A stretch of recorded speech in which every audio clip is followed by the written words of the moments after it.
One of the greatest deceptions among Protestant and Pentecostal Christians is this. सबसे बड़ी मसीह लोगों में, पेंटिकॉस्ट लोगों में ये फसवणुक है, धोखा है। They think that correct doctrine will save them. उन्हें लगता है कि सही वचन का ज्ञान उन्हें बचा लेगा। My doctrine is all correct. मेरी वचन की पहचान सही है। I have said the magic words, Lord Jesus, come into my heart. मैंने ये वचन कह दिया है, प्रभु यीशु मसीह मेरे हृदय में आइए। Now I am safe for eternity. मैं अनंत काल तक उद्धार पाया हुआ हूँ। I would say that is one of the greatest deceptions of Satan. मैं ये आपको बता देना चाहता हूँ कि शैतान की सबसे बड़ी ये धोखा देने वाली बात है। If you don't take heed to it, you got to be careful where you're going to end up when you finish your life. आप अगर इस पर ध्यान नहीं देंगे तो आप हो सकता है देखेंगे कि आपके अंत के समय में आप ऐसे ही होंगे। If correct doctrine could save people, the Pharisees would all have been saved. अगर सही वचन का ज्ञान अगर बचा सकता तो सब फरीसी लोग उद्धार पाए हुए होते। Jesus gave a certificate to the Pharisees' doctrine in Matthew 23 verse 2 and 3. मत्ती के 23वें अध्याय में 2 और 3 वचन में यीशु मसीह उन्हें एक सर्टिफिकेट देता है जो सही के वचन है। Everything they say is correct. कि वो जो भी कहते हैं वो बिल्कुल सही कहते हैं। Everything they say is correct. जो भी वो कहते हैं वो बिल्कुल उचित और सही है। But in the same chapter later on he said, how will you escape hell? और वो इसी अध्याय में यीशु मसीह उनसे कहता है आप नरक की अग्नि से कैसे बचोगे? Because he said your life does not match up with your doctrine. क्योंकि उन्होंने यीशु मसीह ने उनसे कहा कि तुम्हारा जीवन उस वचन के आधार पर सतर तक नहीं पहुंचता। You only clean the outside of the cup so that you have a good testimony before people. तुम अपने पात्र को बाहर से धोते हो कि तुम्हारे पास अच्छी साक्ष्य हो। The condition of most born again people is exactly like that. नए जन्म लिए हुए बहुत से लोगों की विश्वासियों की स्थिति ऐसी है। Their doctrine is absolutely correct. उनका वचन का ज्ञान बिल्कुल सही है। They don't have wrong doctrines like many other denominations in Christianity. और अनेक अलग भागों के लोगों को जैसा अलग ज्ञान है वैसा उनका ज्ञान नहीं है। And their outer life is very clean. और उनका बाहरी जीवन बहुत ही अच्छा है, शुद्ध है। Exactly 100% like the Pharisees. बिल्कुल पूरी रीति से जैसे फरीसियों का जीवन रहता था। Do you think the Pharisees thought they were going to hell? क्या आपको लगता है कि फरीसी ऐसा कभी सोच सकते थे कि वे नरक की ओर जा रहे हैं? They thought, how can we go to hell when our doctrine is all correct and our external life is so clean? वे सोचते थे कि अगर हमारा वचन का ज्ञान इतना सच्चा है और अच्छा है और हमारा बाहरी जीवन इतना अच्छा है तो हम कैसे नरक की ओर जा सकते हैं? Nobody dared to say that to them till Jesus got up and said, you will go to hell. यीशु मसीह के अलावा कोई उनके सामने हिम्मत से ये बोल नहीं पाया। Teaching us that correct doctrine will never take us to heaven. सीधी अच्छा वचन सीखना हमें ये स्वर्ग नहीं ले जाएगा। And teaching us that a good external life will also not take us to heaven. बाहरी जीवन को सुधार करना और उसके लिए सीखना ये हमें स्वर्ग नहीं ले जाएगा।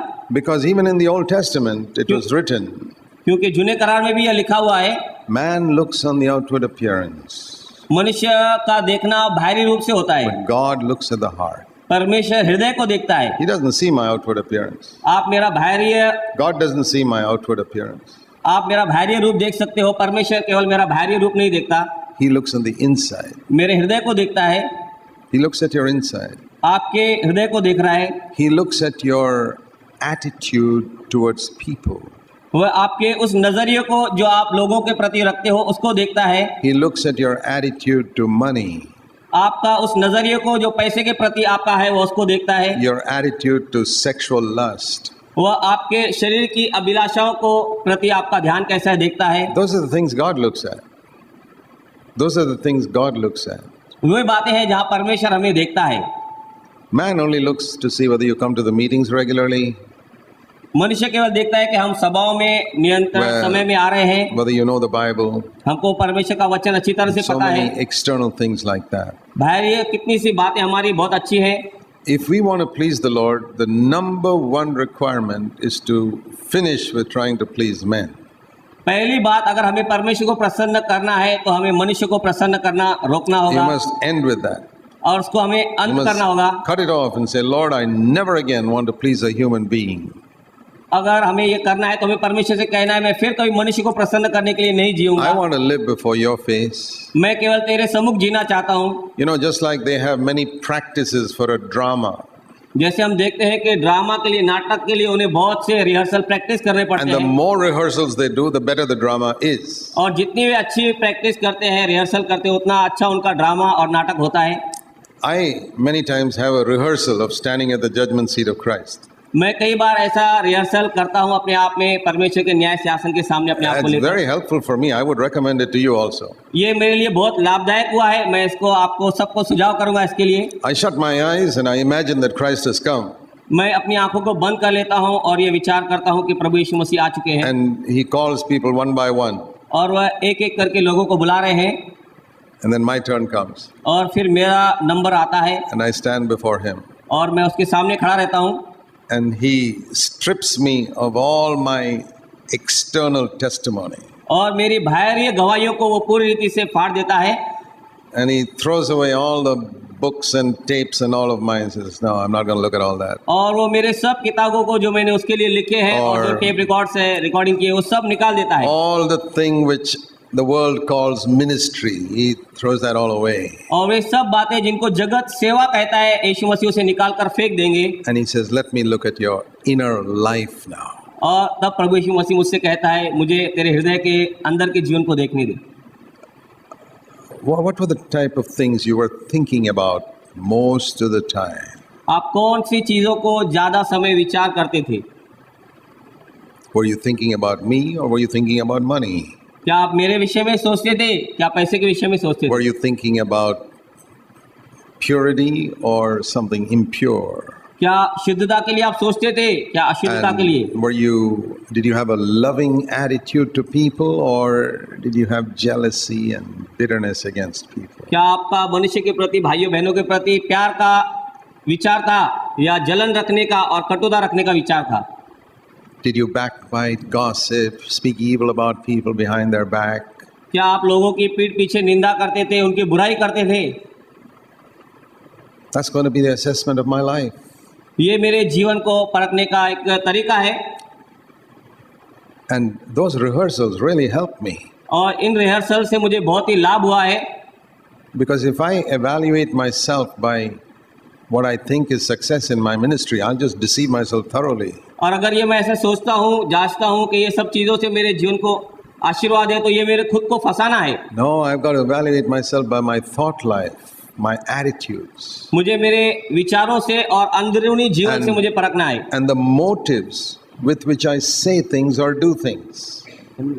The motive और मेरे उद्देश्य, मेरे काम करने के उद्देश्य को, with which I speak something to somebody. किस उद्देश्य से मैं किससे बात कर रहा हूँ। You know, sometimes you can say something that sounds so loving and your motive is not loving at all. और किस समय हमको ऐसा लगता है कि हमारी बातचीत कितनी प्यारी है लेकिन उसका उद्देश्य उतना प्यारा नहीं रहता। God is going to judge all that. परमेश्वर इन सब बातों का न्याय करेगा। So if I fear God, I will cleanse myself all the time. और अगर मैं परमेश्वर से प्रेम करता हूं तो इन सब बातों से And मैं so, अपने आप को शुद्ध करूंगा। one of the prayers I pray to God is, Lord, please show me my inner condition every day. मैं परमेश्वर से एक बात में हमेशा प्रार्थना करता हूँ, हे परमेश्वर मुझे अंदरूनी मनुष्यता का हमेशा तू दृश्य दिखाते रहे। You know, more important than you're taking a bath or shower every day is to cleanse your heart every day. इससे बहुत ही जरूरी है, जैसा हम रोज स्नान करते हैं उससे कई गुना जरूरी हमारे हृदय को हम रोज शुद्ध करें। It's not such a serious thing if I don't take a shower one day. ये बहुत ही गंभीर बात नहीं है अगर एक दिन में नहीं नहाता हूँ, But it's a very serious thing if I don't cleanse my heart for one day. लेकिन ये बहुत हानिकारक है, पाप है अगर मैं अपने हृदय को एक दिन भी शुद्ध नहीं करता हूँ। I'm just telling you the way I have tried to preserve my own life. ये मैं एक तरीका आपको बता रहा हूँ जिस तरह से मैंने अपने जीवन को संभाला है। I can't say, oh, I accepted Jesus 50 years ago, I'm okay. मैं ये आपसे नहीं कह सकता कि मैंने यीशु मसीह को 50 साल पहले स्वीकार किया है, सब ठीक है। If I don't love the truth about myself, अगर मैं अपने विषय सत्य की साक्षी को ग्रहण नहीं करता, to be saved from sin that God shows me, जो पाप परमेश्वर मुझे दर्शाता है उससे बचने के लिए, to be saved from wrong attitudes to other people, उस पाप से बचने के लिए जो गलत धारणाएं और विचार है मेरे लोगों के लिए, I'm not talking about offending people. मैं ये नहीं कहता हूँ लोगों को दोष देने के लिए। If I offend people because of something that concerns me, that's sin. अगर कोई चीज मुझ पर लागू होती है और मैं उस पर दोष लगाता हूँ भाइयों पर, तो ये पाप है। You know, somebody hurts me and then I go and hurt him. अगर कोई मुझे दुखी करता है और मैं जाकर बदले में उससे दुखी करता हूँ, That's evil. ये पाप है, बुराई है। But when we follow Jesus, जब हम प्रभु यीशु का we पीछा will करते हैं offend many people because we preach the truth. तो हम बहुत से लोगों को दोषी ऐसा करार करते हैं क्योंकि हम परमेश्वर के वचन का प्रचार करते We don't have to go and apologize to any of them. हैं। और इसके विषय में आपको किसी से जाकर क्षमा नहीं मांगनी है, You see, Jesus didn't go to the Pharisees. क्योंकि यीशु मसीह फरीसियों के पास नहीं गया क्षमा याचना के लिए। I'm sorry to call you generation of vipers. मैंने आपको सांपों के बच्चे कहा, ऐसा मैंने इसके लिए आपसे क्षमा मांगने आया I'm हूँ। so sorry that I said you'll all go to hell. मैंने आपसे क्षमा याचना चाहता हूँ कि मैंने आपको सब नरक जाओगे ऐसा कहा, I heard that some of you got offended because of that. क्योंकि मेरे बोलने से बहुत दुखी हो गए, दोषी अपने आप को पाया, इसके लिए मुझे क्षमा कीजिए। The word of God will offend thousands of people who don't accept the Bible as the authority for their life. परमेश्वर के वचन को अधिकार समझकर जितने लोग इसे स्वीकार नहीं करते, परमेश्वर का वचन उतनों को हर समय दोषी करार करता है। Non-Christians will be offended when you say Jesus Christ is the only way of salvation.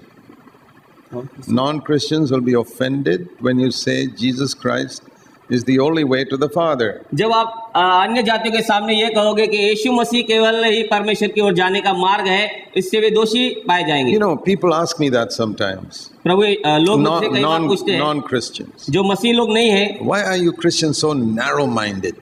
आप मसीह लोग इतने छोटे मन के क्यों हैं? There's so many ways to God. परमेश्वर की ओर जाने के बहुत से रास्ते हैं। I said, truth is narrow-minded. मैं कहता हूँ ये छोटा मन का Say, रहना अच्छा है, truth. ये truth. सच्चाई है। Truth is always narrow-minded. हाँ, सच्चाई बहुत ही छोटी रहती है हमेशा। I shall give you an example. ये एग्जाम्पल सच्चाई है। 2 plus 2 is 4. 2+2 जैसी सच्चाई है, 4 होते हैं। Now somebody says, why are you so narrow-minded? Why don't you accept 3 also as an answer? आप लोग कहते हैं आप ये क्यों नहीं स्वीकार करते, 2+2 4 नहीं 3 हो सकता है, ऐसा क्यों नहीं स्वीकार? Be broad-minded. आप बड़े मन के हो जाओ। 5 is also an answer. 5 भी उत्तर हो सकता है। 200 is an answer. 200 भी इसका उत्तर हो सकता है। I say, I'm sorry. मैं कहता हूँ क्षमा कीजिए। 2 plus 2 is 4. There is no other answer. 2 और 2 मिलकर 4 ही होते हैं, उसके अलावा कोई उत्तर नहीं It's है। even a little bit. 3.9. Wrong. 3.999 ये भी गलत है, It's 4. ये 4 ही होता है। That's the way. Jesus said, I am the truth. No one comes to the Father but by me. ये सच्चाई है, जिसे यीशु मसीह ने कहा कि मेरे द्वारा, मेरे को स्वीकार किए बिना So, कोई भी परमेश्वर के पास आ नहीं I सकता। tell them, are you asking me to call Jesus a liar? आप तो मैं उनसे पूछता हूँ, क्या मुझसे आप यह कहलवाना चाहते हैं कि यीशु मसीह एक झूठा है? Oh, then they get disturbed and say, no. We are not asking you to call Jesus a तब liar. वे तकलीफ में आ जाते हैं, सोच में पड़ जाते हैं, ये कहते हैं हम ये आपसे नहीं कह रहे। But then I have to tell you what Jesus said. No one comes to the Father but by him. तो मैं आपको सच्चाई बता रहा हूँ, यीशु मसीह ने स्वयं कहा मेरे बिना कोई भी पिता के पास आ नहीं सकता। And in the 2nd century, Christians were killed for saying that. और दूसरी सदी में मसीह लोग इस बात के लिए मारे गए थे। Today, Christians are scared to say that because they'll get disturbed in some way, troubled in some way. आज भाई मसीह लोग डरते हैं इस बात से, क्योंकि इससे बहुत तकलीफ में आ सकते But we हैं। must love the truth, आप सच्चाई से प्रेम करना चाहिए, especially the truth about ourselves. विशेष सच्चाई जो हमारे विषय में है। If, for example, if God shows me some pride in something I said or did, आज मैंने कुछ कह दिया, उसमें मेरी बात में कुछ परमेश्वर मुझे घमंड दिखा रहा है। not what people say. People may think I'm proud. I think a lot of people thought Jesus was proud. और बहुत से लोगों ने सोचा यीशु मसीह घमंडी है, आप में से कई सोचते रहेंगे, वैसा नहीं। That doesn't care one bit for me. I don't bother one bit about that. और इसके लिए मैं लोग मुझे कह रहे हैं, इससे मैं But चिंतित नहीं a होता। lot of people thought Jesus was very hard. बहुत से लोगों ने सोचा कि यीशु मसीह बहुत ही पक्का कड़क दृढ़ है। Calling people generation of vipers. परमेश्वर अब यीशु मसीह लोगों से कहता था कि तुम सांपों की संतान हो। You know, some people say to me sometimes, brother, why can't you be gentle like Jesus? कई लोग मुझसे ये कहते हैं, भाई आप यीशु मसीह के जैसा नम्र क्यों नहीं होते? I say, he called people generation of vipers. I've never done that. परमेश्वर भाई उत्तर देते हैं उनको कि यीशु मसीह ने लोगों से सांप की संतान कहा, मैंने ये नहीं कहा। He called his co-worker Peter Satan. I've never called any of my co-workers Satan. यीशु मसीह ने अपने साथ काम करने वाले प्रेरित को कहा शैतान, पतरस को। He said, if you stumble a little child, you must get a millstone, a heavy one, and go and jump in the sea. उसने कहा कि अगर तू किसी छोटे भाई को, विश्वासी को धोखा दे रहा है, तो तेरे लिए अच्छा है कि गले में चक्की का पाट बांध और समुद्र में डूब मर। This is the gentle Jesus you're talking about? क्या इसी नम्र यीशु के विषय में आप बात कर रहे हैं? Trouble is you fellows haven't read the Bible. आपका ये तकलीफ है कि आप लोगों ने वचन को पढ़ा नहीं है। You read selected portions. Come unto me, all you who labor and are heavy laden, and I will give you rest. आप कुछ ही चुने हुए वचनों को पढ़ते हैं, बोझ से दबे लोगों मेरे पास आओ, मैं तुम्हें विश्राम दूंगा। You got a one-sided picture of Jesus. आप प्रभु यीशु मसीह के एक साइड के, एक तरफ के And दृश्य that's को the देखते trouble हैं। with a lot of Christians. ये बहुत ही तकलीफ वाली बात है बहुत से मसीहों में। But Jesus is not only full of grace, he's also full of truth. Full of Truth. केवल and यीशु मसीह grace. पूर्ण दया से भरा हुआ नहीं है, पूर्ण And सच्चाई से भरा the हुआ नहीं glory है। of God is seen in truth and grace. और परमेश्वर की महिमा सच्चाई So- और दया में दिखती है। And he said, if you don't love the truth और to वो be कहते हैं, saved, आप अपने उद्धार के लिए अगर सच्चाई से प्रेम नहीं करते, then God says in verse 11, he will himself will deceive you. तब परमेश्वर स्वयं अनुमति देगा आपको फंसने के लिए। Not only the devil will deceive you, शैतान आपको नहीं फंसाएगा, he will deceive you. शैतान फंसाएगा, Money will deceive you. पैसा आपको Your फंसाएगा, lust will deceive you. आपकी अभिलाषाएं आपको And फंसाएंगी, your only hope of salvation, God himself will also deceive you. आपकी एक ही मात्र आशा उद्धार पाने यीशु मसीह पर, वो भी आपको फंसने देगा। What a terrible situation that can be. ये कितनी गंभीर और बुरी दशा हो सकती है।